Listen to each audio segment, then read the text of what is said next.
अपने बच्चों को गुणवत्तापूर्ण शिक्षा देकर संस्कारित बनाना चाहते हैं, सरकारी नौकरी या विश्वविद्यालय में प्रोफेसर बनाना चाहते हैं, आप चाहते हैं कि आपके बच्चे को राष्ट्रपति पुरस्कार या पद्मश्री जैसे पुरस्कारों से अलंकृत किया जाए, तो आपके लाडले की संपूर्ण पढ़ाई निःशुल्क हम कराएंगे। पूज्य गणेश प्रसाद वर्णी जी द्वारा स्थापित संत शिरोमणि आचार्य श्री विद्यासागर जी महाराज द्वारा पुनरुद्धारित पूज्य मुनि श्री प्रणम्य सागर जी महाराज के आशीर्वाद से संचालित श्री सियादवाद महाविद्यालय वाराणसी में। जी हाँ, यहाँ पढ़ने वाले 100 से अधिक परा स्नातक बन चुके हैं। अनेक विश्वविद्यालयों में प्रोफेसर्स 15 से अधिक प्राप्त कर चुके हैं राष्ट्रपति पुरस्कार। इतना ही नहीं, इसी वर्ष 2024 में भी एक विद्वान को पद्मश्री पुरस्कार से सम्मानित किया जा चुका है। प्रवेश प्रारंभ 10वीं अथवा 12वीं पास छात्र सीधे ले सकते हैं प्रवेश। आवास, भोजन, शिक्षण आदि सभी व्यवस्थाएं बिल्कुल निःशुल्क। श्री सियादवाद महाविद्यालय, भदेनी, वाराणसी, उत्तर प्रदेश, भारत। संपर्क करें 9695338108, 9506602715, 9111229620।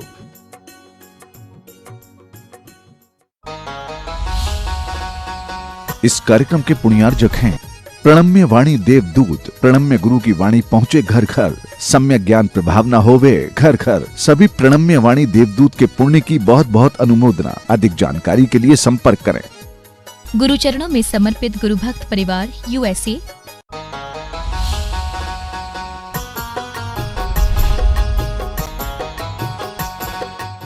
मोक्ष मार्गस्य नेतारं भेत्तारं कर्मभूरतां ज्ञातारं विश्वतत्त्वानां वन्दे तद्गुणलब्धये। देवादिदेव आदिम तीर्थंकर श्री ऋषभनाथ भगवान की, वर्तमान शासन नायक श्री वर्धमान महावीर भगवान की, परम पूज्य आचार्य गुरुवर श्री विद्यासागर जी महाराज की। तत्पार्श्वत ग्रंथराज में अध्याय का वर्णन प्रारंभ हुआ, जिसमें बंध के हेतुओं का प्रकरण चल रहा है। मिथ्या दर्शन, अविरति, प्रमाद, इन 3 हेतुओं के बारे में चर्चा हो चुकी है। मुख्य हेतु जो मिथ्यात्व है, जिसके माध्यम से सम्यक्त्व का घात होता है। अविरति दूसरा हेतु है, जिसके माध्यम से व्रत लेने का, विरति होने का भाव नहीं आता। और प्रमाद यह तीसरा हेतु है, जिसके माध्यम से जीव अपनी कुशलता जिसमें हो उन कार्यों में आदर नहीं करता। प्रमाद की एक बहुत अच्छी परिभाषा आचार्य पूज्यपाद महाराज ने सर्वार सिद्धि ग्रंथ में लिखी है। कुशलेषु अनादरः प्रमादः। प्रमाद किसे कहते हैं? कुशल में अनादर करना। कुशल यानी जो हमारे लिए शुभ है, मंगल रूप है, अच्छा है, हितकारी है, उसे कुशल कहा जाता है। तो प्रमाद के कारण से यह जीव कुशल कार्यों में अनादर करता है। जो भी अच्छे कार्य हैं, हितकारी कार्य हैं, उसमें आदर नहीं होने देने का भाव ही प्रमाद कहलाता है। इस प्रमाद के कारण से ही जीव के अंदर ऐसे भी भाव उत्पन्न हो जाते हैं जिससे कि वह व्रतों में मलिनता पैदा कर लेता है, और उन व्रतों की जो शुद्धि है, उस शुद्धि की पूर्णता का जो अभाव है, वह भी इस प्रमाद के कारण से ही होता है। आप सुनते हैं चारित्र शुद्धि व्रत होते हैं, तो यह व्रत चारित्र की शुद्धि करने के लिए हैं। इसी तरीके से जो अप्रमाद भाव है, यही व्रतों की शुद्धि करने के लिए होता है। तो व्रतों में जो अशुद्धता या मलिनता आती है, उसका सबसे बड़ा कारण यह प्रमाद कहा गया है।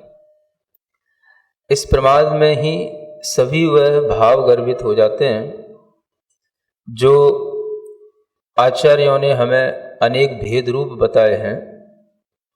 और इसमें जब हम प्रमत्त दशा में होते हैं या प्रमादी होते चले जाते हैं तो जो हमारी प्रवृत्तियां हैं वो विकथाओं और कसायों और इंद्रिय विषयों या निद्रा आदि की तरफ उलझती चली जाती है। एक अच्छी बात समझने की यह है कि प्रमाद होने पर विकथा हो ये जरूरी नहीं है। जैसे मुनि महाराज का 6वां गुण स्थान आता है तो 6वें गुण स्थान में सभी लोग प्रमत्त विरत तो हो गए, सभी मुनि महाराज प्रमत्त विरत नाम के 6वें गुण स्थान में तो आ गए, लेकिन इसका मतलब ये नहीं है कि वो विकताओं में लग गए। कुछ लोगों की जो गलत धारणा रहती हैं उन्हें भी थोड़ा समझने और समझाने की जरूरत पड़ती है कि प्रमत्त विरत के भेद जब बताए जाते हैं तो प्रमाद 15 प्रकार का होता है, तो 15 प्रकार के प्रमादों में प्रवृत्ति होने का नाम प्रमत्त विरत है, ऐसा जो कहा जाता है उसका भी भाव ये समझना चाहिए कि 6वें गुण स्थान में जो प्रमत्त विरत नाम का भाव आता है वो केवल संजुरण कसाई की तीव्रता से आता है, लेकिन उस प्रमाद भाव में आने पर या गुणस्थान 6वां हो जाने पर ये जरूरी नहीं है कि वह विकथा में, कषाय में, इंद्रिय के विषयों में या निद्रा में या स्नेह में प्रवृत्ति करेंगे ही, ऐसा नहीं होता। ये तो प्रमाद के बाहरी रूप हैं। जो अंतरंग प्रमाद है वह तो अपनी अंतरंग शुद्ध आत्मवृत्ति से शुभ वृत्ति में आ जाना, ये भी एक प्रमाद का भेद है। तो अप्रमत्त दशा में जो शुद्ध वृत्ति होती है उसको छोड़ करके जो शुभ वृत्ति में आ जाते हैं तो यह भी एक प्रमाद के कारण से होता है। तो प्रमाद के भेद जब 15 परिगणित जहां पर किए जाते हैं उनमें ये ध्यान रखना जरूरी है कि ये तो भेद इसलिए बताए गए कि ये अगर हो रहा है तो स्पष्ट रूप से प्रमाद हो ही रहा है। यानी आप सीधे सीधे यूं समझें कि जैसे मान लो विकथा है तो ये विकथा प्रमाद तक कैसे जाएगा। आपने शुरू की बात, वह बात शुरू करना या किसी भी तरह से बोलना, ये तो हुआ भाषा समिति। भाषा समिति के साथ बोलते हुए, सत्य वचन के साथ सत्य धर्म का पालन करते हुए, बोलते हुए जब आप किसी ऐसी चीज में उलझ गए जो आपके विषय में नहीं है और प्रयोजन में नहीं है और वो चीज लंबी आपकी चर्चा में खिंच गई, तो वो हो गया विकथा।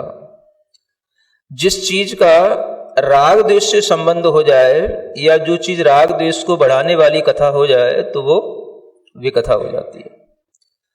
तो विकथा एक प्रमाद का वह बाहरी रूप है जिसके माध्यम से हम ये समझ सकते हैं कि ये प्रमाद की दशा स्पष्ट रूप से है।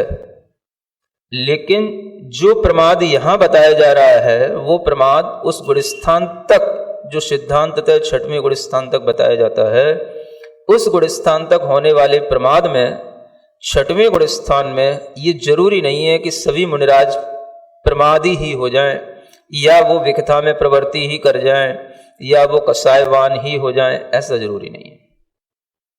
अगर ये प्रमाद दिखाई दे रहे हैं 15 तो ये जानना चाहिए कि ये जो है नियम से प्रमाद की ही भेद है, प्रमाद की ही परिणतियां चल रही हैं।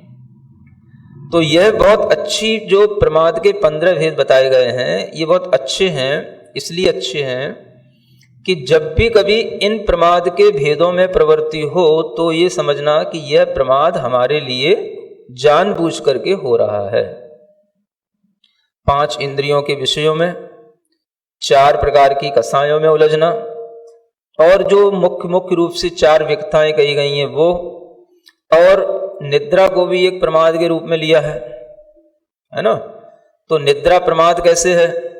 निद्रा तो प्रमाद का जीता जागता रूप है ही है, लेकिन उस निद्रा में जो निद्रा आपके लिए बार बार आपको ऐसा लगे कि नहीं मुझे अभी और सोना है, अभी और सोना है, अभी मुझे और अच्छा लग रहा है, ये सबसे बड़ा प्रमाद है। एक निद्रा जो केवल आपकी थकान को दूर करने के लिए होती है और एक निद्रा जो आपके बार बार, है ना, उसमें भी सुख मिलता है जीव को, उस सुख के लिए होती है।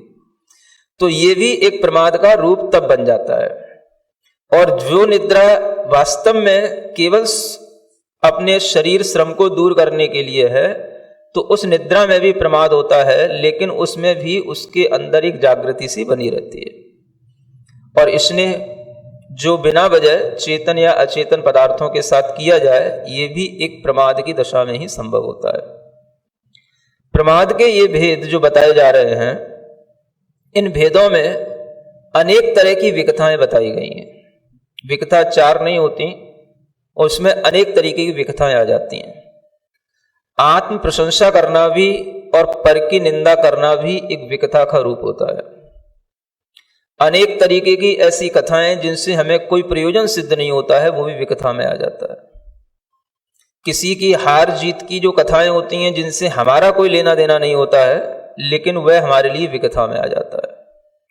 तो इस तरीके की जो विकथाएं हैं, ये जो प्रमाद के सब भेद हैं, इन भेदों से बचना भी अपने आप में अपने ऊपर एक बहुत बड़ा संयम लाना है। प्रमाद क्या करता है? हमारी जो संयम है या हमारे संयम की जो शुद्धि है, उसमें कमी ला देता है। आचार्यों ने कहा 8 प्रकार की शुद्धियां होती हैं और 10 प्रकार के धर्म होते हैं, जो उत्तम क्षमा आदि के रूप में है। उन धर्मों में और इन शुद्धियों में जो कमी आ जाती है, उसी का नाम अपने आप में यह प्रमाद का कार्य है। यह प्रमाद यही करता है। जहां आपको क्षमा आदि धर्म के भाव में होना चाहिए, वहां नहीं रह पाए, तो ये क्या हो गया? ये प्रमाद हो गया। आपको बाद में याद आता है कि मुझे क्षमा कर देना चाहिए था, उस समय पर तो मैं क्रोध कर गया, तो ये उस समय पर प्रमाद हो गया। ये प्रमाद के कारण से हुआ। 10 धर्मों में भी जहां पर हमारे अंदर पूर्णता नहीं होती, उसमें भी बहुत बड़ा जो फैक्टर है काम करने वाला, वो अपने अंदर का प्रमाद ही होता है। चाहे वो क्षमा की बात हो, मार्दव की बात हो, रजता की बात हो, या अंत तक अकिंचन ब्रह्मचर्य तक भी जो भी चीजें हैं, ये सब जो है प्रमाद के कारण से ही इनमें कमी आती है। और इसी तरीके से इस प्रमाद को समझने के लिए आचार्यों ने कहा 8 प्रकार की शुद्धियों पर भी ध्यान देना चाहिए। 8 प्रकार की शुद्धि में, जिसे हम बोलते हैं काय शुद्धि, भाव शुद्धि, भाषा शुद्धि, विनय शुद्धि, ईर्यापत शुद्धि, भैक्ष शुद्धि, शयनासन शुद्धि और प्रतिष्ठापन शुद्धि। अब इनमें जो 8 प्रकार की शुद्धियों में आप देखेंगे तो बहुत कुछ, तो 5 तो समितियों रूप हैं और कुछ जो है 3 गुप्तियां रूप हैं। यही समझ के चलो। ये जो संयम है, इसमें जो कमी आ रही है, इस कमी का भी कारण ये प्रमाद है। प्रमाद के कारण से जब आपके अंदर भाव आ जाता है, हाँ जैसा है तैसा ठीक है, चल रहा है, ये अपने आप में क्या बोल रहा है? ये प्रमाद बोल रहा है। आपके लिए पता है कि ये चीज इस तरह से अच्छी तरह से होती है, लेकिन आप उसको वैसा नहीं कर रहे हैं, चलता है कि कारण से, तो वह क्या है? वो प्रमाद है। तो ये प्रमाद एक ऐसा फैक्टर है, इसको अगर हम समझें, इसको हम देखें, तो इसी से ही जो है सब कुछ समझ में आ जाता है कि हमारी वृत्ति में जो अशुद्धता या दोषपूर्णता है, वो किसके कारण से है? तो इस प्रमाद के कारण से होती है। जब भी कभी 8 प्रकार की शुद्धियों में भी भाव आएगा, चलता है, होता है, भाव शुद्धि नहीं होना, विनय शुद्धि भी एक शुद्धि बताई गई, वो नहीं होना, तो ये सब चीजों में जो कमी आती है, वो हमारे प्रमाद के कारण से आती है। आप भगवान की वंदना करने गए, आपने भगवान की पूजा करने का भाव बनाया। जिस समय आप भाव बनाते हैं, उस समय तो आपके अंदर पूरा भाव रहता है, और जब आप उस कार्य को अंजाम देने लग जाते हैं, तो फिर आपके भावों में जो कमी आती है, वो भी कमी इस प्रमाद के कारण से होती है। कार्य करने से पहले और कार्य करते समय जो भावों में एक हमें अंतर दिखाई देता है, वो अंतर का भी बहुत बड़ा कारण क्या है? यही प्रमाद है। तो प्रमाद की जो एक व्यापक परिभाषा हमें जो मिली आचार्य महाराज ने दी, कुशलेषु अनादर है प्रमाद है। ये बहुत अच्छी परिभाषा है। जो जो चीजें हमारे लिए अच्छी हैं उनको हम नहीं कर रहे हैं, ये हमारे अपने प्रमाद के कारण से है।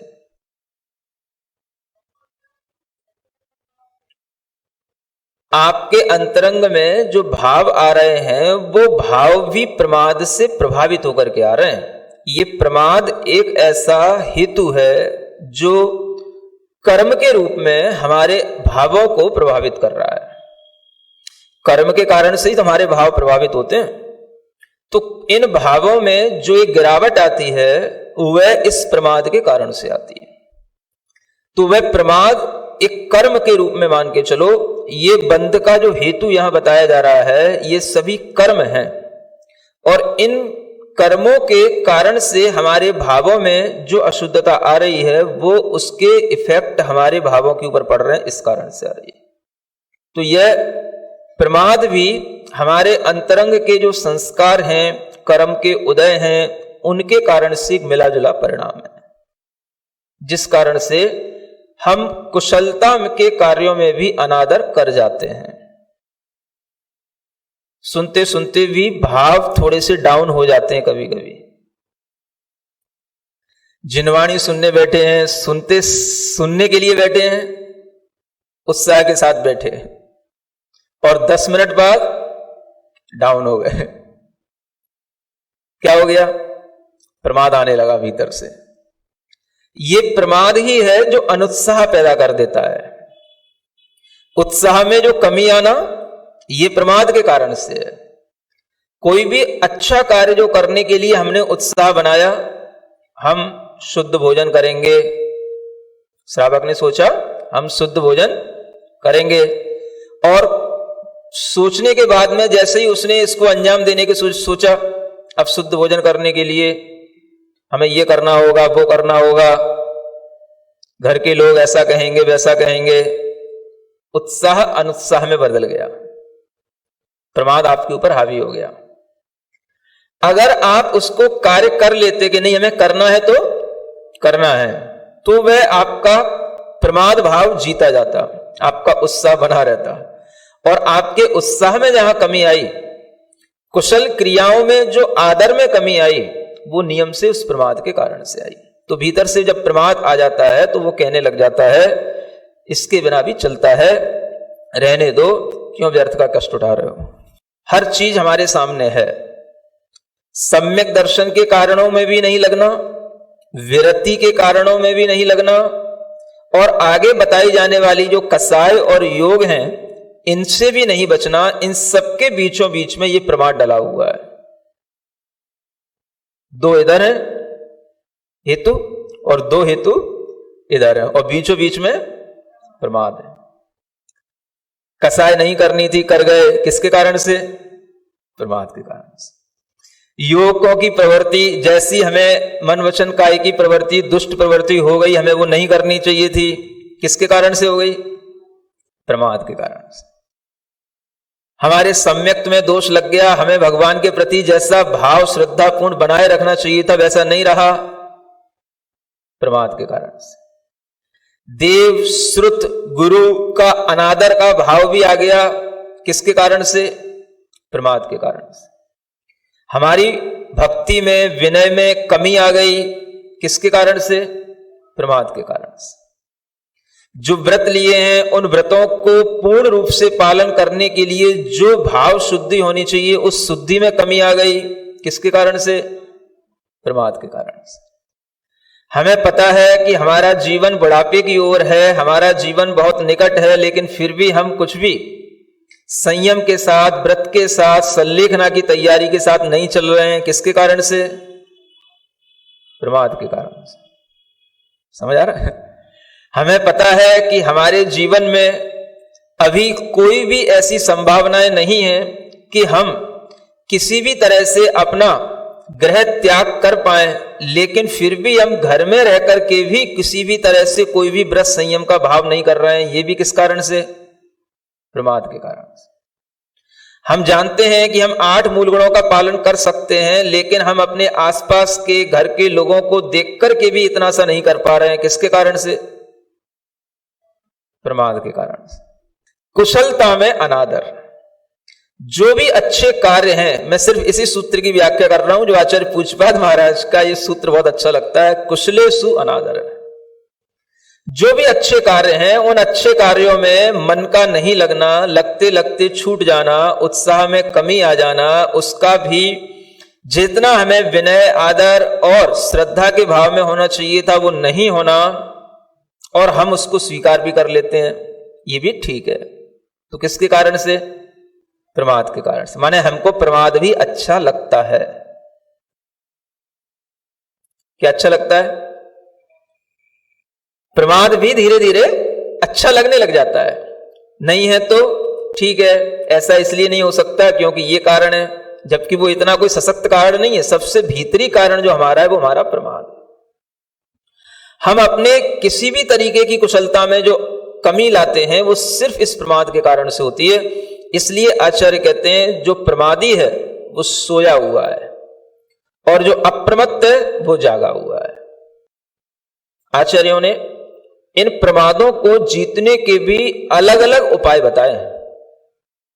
जैसे विकथा प्रमाद है, जिनको विकथा में उलझने की आदत पड़ जाती है, जो विकथाओं में उलझ जाते हैं, उनके लिए एक सच्चा अच्छा उपाय यह है कि वे वो बात बोलें, उतनी बात करें जो शास्त्रों में लिखी हुई है। आप विकथा प्रमाद से बच जाओगे। ऐसे ही दूसरा कषाय नाम का प्रमाद है। कषाय से बचने के लिए क्या करना? तो आचार्य कहते हैं कषाय से बचने के लिए कषाय भाव की निंदा करो। जैसे अभी ज्ञानार्णव में प्रकरण चल रहा है, कषाय भाव की निंदा करो कि हमारे अंदर ये कषाय भाव क्यों पैदा होता है। निद्रा से बचने के भी उपाय बताए गए हैं। आपको निद्रा कब आती है? जब आप बिल्कुल अपने आप को सुकून में, चैन में महसूस करते हो। आचार्यों ने यहां तक लिखा है कि इस निद्रा को विजय प्राप्त करने के लिए आपको संसार की दशा का चिंतन करना चाहिए और अपने अंदर हमेशा इस संसार में जो 84 लाख योनियां हैं उनमें यह आत्मा न गिर जाए, न जन्म ले जाए, इस तरीके का अपने अंदर एक शोक का भाव रखना चाहिए। किसका भाव? शोक। शोक जानते हो? हाँ, दुख का, या वो शोक जो हमारे सामने एक दुख के रूप में आने वाला है वो ना आए, इस तरीके का भीतर से भाव रहना, संसार से भयभीत होने का भाव रहना, ये अपने आप में उस निद्रा को जीतने का उपाय बताया गया। या अच्छा जिसमें आपका मन लगता है ऐसी किसी स्वाध्याय के किसी भी अनुयोग में अपनी प्रवृत्ति करना और तत्व चिंतन करते हुए अपनी उस निद्रा के भाव को जीतना, ये उसकी निद्रा प्रमाद को जीतने का उपाय है। स्नेह को जीतना है तो स्नेह के लिए भी आचार्य कहते हैं आप देखें जो बंधन होते हैं उन बंधनों के कारण से व्यक्ति जब आत्महित नहीं कर पाता तो उसी आत्महित न करने का जो दुष्परिणाम है उसका आप चिंतन करो, जिसके कारण से संसारी जीव अपने कल्याण में नहीं लग पाता है। पांचों प्रकार के ये जो प्रवृत्तियां हैं, प्रमाद के ये जो भेद हैं, इन सब से बचने के उपाय भी आचार्यों ने बताए हैं। इसलिए बंध के जो हेतु हैं वो सब हमारे भीतर पड़े हुए हैं, बाहर नहीं है। और हर बंध का हेतु अपने अपने कारणों के अभाव होने पर ही टूटेगा। उन कारणों के सद्भाव में कभी भी बंध का हेतु नहीं टूटता है। फिर आचार्य कहते हैं कि यह जो बंध है, यह बंध का हेतु केवल प्रमाद चला भी जाता है तो भी बना रहता है। किससे बना रहता है? तो आगे के दो हेतु और दिए जा रहे हैं, एक कषाय और एक योग। कषाय भी जो है आत्मा के लिए बंध का कारण है और योग भी आत्मा के लिए बंध का कारण है। कषाय में अब प्रमाद के बाद जो कुछ बचा वो भी एक कषाय का सूक्ष्म अंश रह गया। अब ये अगर हम गुणस्थानों के अनुसार समझें तो छठवें गुणस्थान तक यदि प्रमाद है तो सप्तम, अष्टम, नौवें, 10वें गुणस्थान में जो कुछ है कर्म बंध का कारण वो कषाय के कारण से है। इसलिए यहां पर जो कषाय है इसका मतलब क्या है कि ये केवल संजुलन कषाय के लिए कहा जा रहा है। अगर हम गुणस्थानों की वृद्धि के अनुसार इस सूत्र को देखें तो, और वैसे तो कषाय भाव अपने आप में बंध का कारण है, चाहे वो कोई सी भी कषाय हो, जो आगे के सूत्र में बताया जाएगा। और जब इस कषाय का अभाव भी हो जाता है तब फिर आगे के गुणस्थानों में यानी 11वें, 12वें और 13वें गुणस्थान में भी बंध होता है, जो केवल योग के माध्यम से होता है।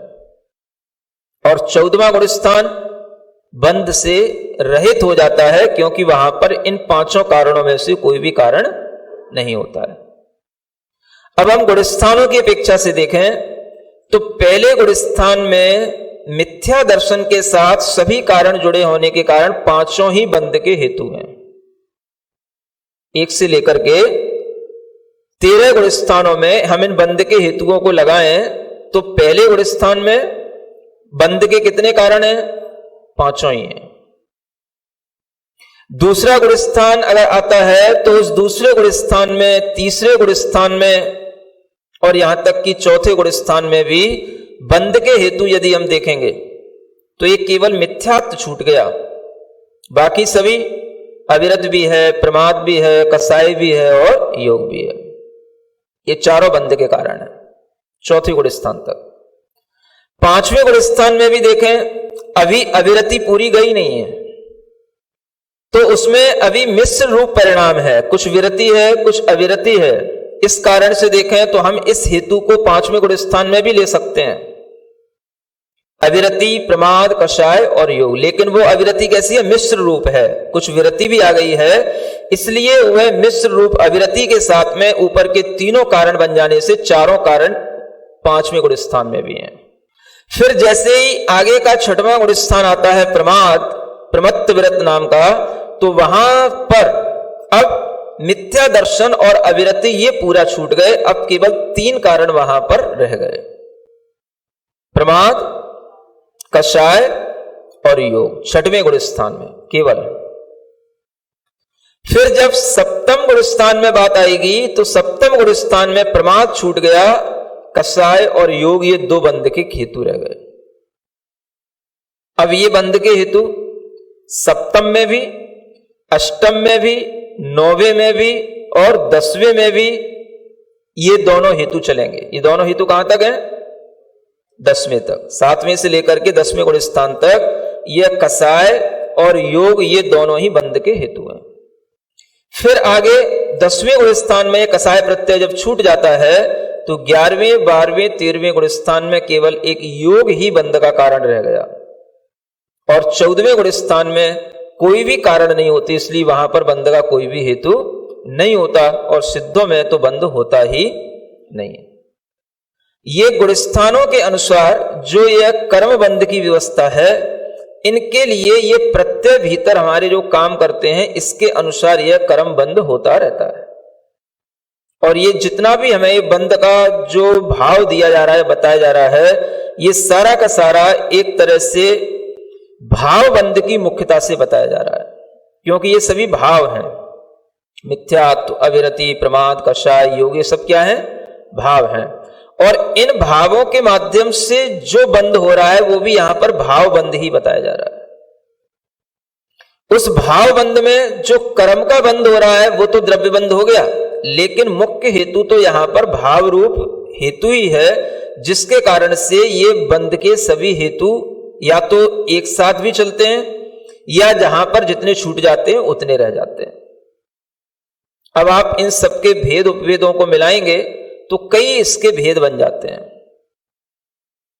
आप 12 भावना में पढ़ते होंगे, पन मिथ्यात्व, योग 15, 12 अविरति जानो, पंचर 20 कषाय मिले सब 57 मानो। ये क्या है 57? ये आश्रव के इन्हीं हेतुओं का पूरा संकलन किया गया है। पन मिथ्यात्व यानी 5 प्रकार का मिथ्यात्व जो आपको बताया था, एकांतिक, वैनयिक, संशयिक, अज्ञान इत्यादि जो बताया था। योग 15, कितने योग ले लिए वहां पर? 15 योगों को ले लिया, है ना। उसमें वचन के योग, काय के योग, मनु के योग, ये सब मिलाकर के 15 योग हो जाते हैं, जो पहले बताया जा चुका है। औदारिक, औदारिक, मिश्र आदि ये सब मिलाकर के 15 योग हो जाते हैं। तो 5 मिथ्यात्व, योग 15, 12 अविरति, 12 प्रकार की अविरति हो गई जो आपको कल बताई थी। 6 प्रकार के इंद्रियों का संयम और 6 प्रकार के प्राणियों का संयम, ये 12 प्रकार की अविरति हो गई। 12 अविरति जानो। 5 और 20 कसाय मिले, 5 और 20 कितने हो गए? 25। ये सब कसाय मिला लो तो ये सब मिलकर के 57 भेद हो जाते हैं। कितने हो गए? 57। अब हम इसमें देखें कि इसमें कौन सी चीज छोड़ दी? इसमें प्रमाद छोड़ दिया। सुन रहे? ये 12 भावनाओं के प्रकरण में, क्योंकि किन्हीं किन्हीं आचार्यों ने केवल ये 4 ही कसाय के बंद के हेतु लिए हैं, और प्रमाद को या तो अविरति में ग्रहण कर लेते हैं या प्रमाद को कसाय में ग्रहण कर लिया जाता है।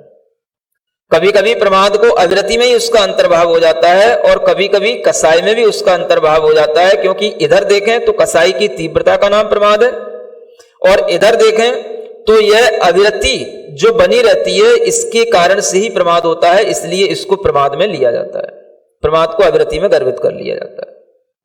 और अविरति को अच्छे ढंग से समझने के लिए आचार्यों ने जो कसायों का भाव दिया, उन कसायों में ही अविरति को गर्वित किया है। जैसे कसाय हैं अनंतानुबंधी कषाय, अप्रत्याख्यान कषाय और प्रत्याख्यान कषाय और संजुलन कषाय। अब इन कषायों में जो अविरति होती है वह अनंतानुबंधी के कारण से होगी, अप्रत्याख्यान कषाय के कारण से होगी और प्रत्याख्यान कषाय के कारण से होगी। इसलिए ये 12 अविरति इस रूप में भी गिनी जाती है। 12 कषाय का नाम ही 12 अविरति है। समझ में आ रहा है? अनंतानुबंधी 4 क्रोधमान माया लोभ, अप्रत्याख्यानावरण 4 क्रोधमान माया लोभ और प्रत्याख्यानावरण 4 क्रोधमान माया लोभ। ये कितनी हो गई? 12 कषाय। जब तक ये 12 कषायों में से 12 कषायों का उदय है तब तक अविरति है, और ये अविरति छूट गई, केवल संजुलन क्रोधमान माया लोभ रह गया, तो अविरति तो छूट गई, लेकिन ये जो कषाय रह गई बस, इसको यहां पर कषाय के रूप में कहा, तो उसी को यहां पर संजुलन कषाय के माध्यम से कहा गया। यानी कि अविरति में 12 कषाय आ जाती हैं, बाकी की जो 4 संजुलन की कषाय बची हैं वो अविरति से अलग केवल कषाय और योग नाम के इस हेतु में आ जाएंगे। अब उसी संजुलन की तीव्रता और मंदता में ये प्रमाद और कषाय ये दोनों चीजें आ जाती हैं। अगर संजुलन की तीव्रता हो गई तो प्रमाद हो गया और संजुलन की मंदता हो गई तो वह केवल कषाय मात्र रह गया। इस तरह से भी आचार्यों ने इसको समझाया, घटित किया है। तो यह जो हेतु बताए जा रहे हैं, इन हेतुओं में प्रमाद को अलग से भी यदि हम जोड़ें तो हम 57 में भी और 15 भेद और जोड़ सकते हैं। कितने कितने हो जाएंगे? 72 भेद हो जाएंगे। समझ आ रहा है? यानी पूरे के पूरे यहां पर बंद के हेतु अगर हम जो उनके स्थूल रूप से भेद बताए गए हैं उनके साथ यदि हम जोड़ें तो यहां पर 72 भेद हो जाते हैं। और इतने ये सभी भेद हमारे अंदर चल रहे हैं,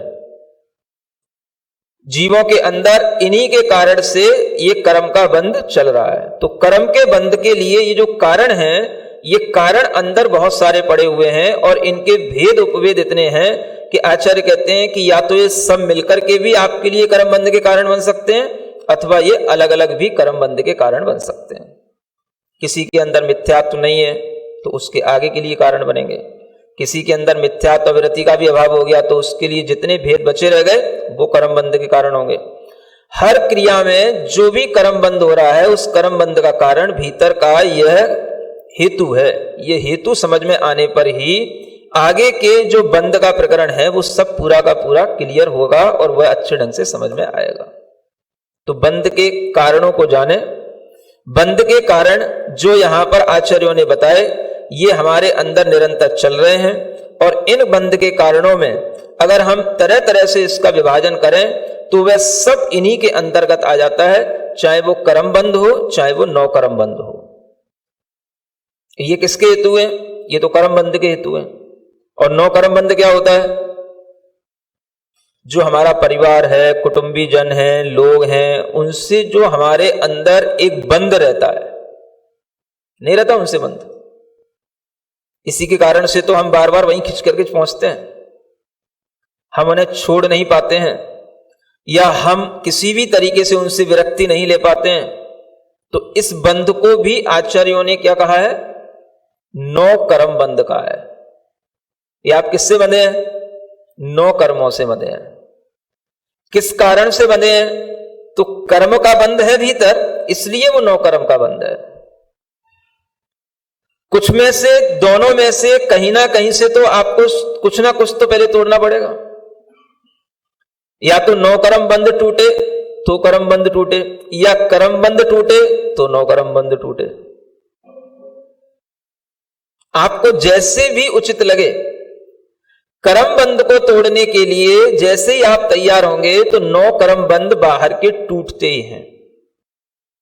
नौ कर्म बंध का मतलब बाहर हम जितने भी चीजों से बंधे हुए हैं, शरीर और उस शरीर से जुड़ी हुई जितनी भी चीजें, वो सब हमारे नौ कर्म बंध के साथ में हैं। और उस नौ कर्म बंध के लिए हेतु हमारा मुख्य कर्म बंध है, इसलिए ये कर्म बंध ही हमको पूरा ये नौ कर्म बंध का कारण बना देते हैं।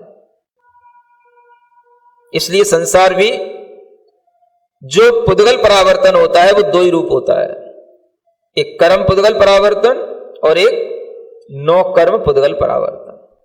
तो ये कर्म बंध के हेतुओं के माध्यम से ही ये नौ कर्म बंध का कारण चलता है। इसलिए हर एक कर्म के बंध की भी और नौ कर्म के बंध की भी जो मुख्य आवश्यक जो शर्त है वो इसी कर्म बंध के हेतुओं में गर्भित हो जाती है। इस तरह से ये जो 5 कर्म बंध के हेतु बताए गए हैं, इनमें से आगे आचार्य बताएंगे कि मुख्य रूप से इन कर्मों के बंध कितने प्रकार के और किस कारण से मुख्य रूप से होते हैं। ये तो यहां पर सामान्य कारण बता दिए, अब मुख्य कारण है वो आगे के सूत्र में बताया जाएगा। उसके लिए आपको थोड़ा इंतजार करना पड़ेगा कल तक के लिए। बोलो महावीर भगवान की।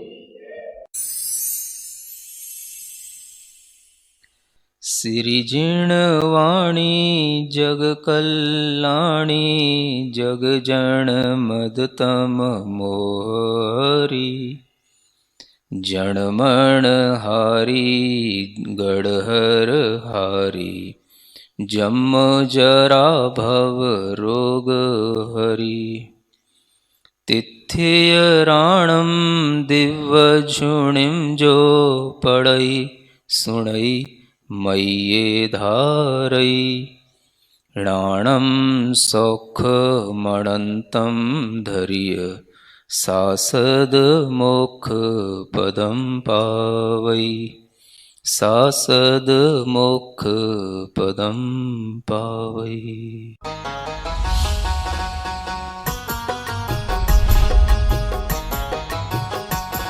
यदि आप भी अपने बच्चों को गुणवत्तापूर्ण शिक्षा देकर संस्कारित बनाना चाहते हैं, सरकारी नौकरी या विश्वविद्यालय में प्रोफेसर बनाना चाहते हैं, आप चाहते हैं कि आपके बच्चे को राष्ट्रपति पुरस्कार या पद्मश्री जैसे पुरस्कारों से अलंकृत किया जाए, तो आपके लाडले की संपूर्ण पढ़ाई निःशुल्क हम कराएंगे। पूज्य गणेश प्रसाद वर्णी जी द्वारा स्थापित संत शिरोमणि आचार्य श्री विद्यासागर जी महाराज द्वारा पुनरुद्धारित पूज्य मुनि श्री प्रणम्य सागर जी महाराज के आशीर्वाद से संचालित श्री सियादवाद महाविद्यालय वाराणसी में। जी हाँ, यहाँ पढ़ने वाले 100 से अधिक परा स्नातक बन चुके हैं। अनेक विश्वविद्यालयों में प्रोफेसर्स 15 से अधिक प्राप्त कर चुके हैं राष्ट्रपति पुरस्कार। इतना ही नहीं, इसी वर्ष 2024 में भी एक विद्वान को पद्मश्री पुरस्कार से सम्मानित किया जा चुका है। प्रवेश प्रारंभ 10वीं अथवा 12वीं पास छात्र सीधे ले सकते हैं प्रवेश। आवास, भोजन, शिक्षण आदि सभी व्यवस्थाएं बिल्कुल निःशुल्क। श्री सियादवाद महाविद्यालय, भदेनी, वाराणसी, उत्तर प्रदेश, भारत। संपर्क करें 9695338108, 9506602715, 9111229620।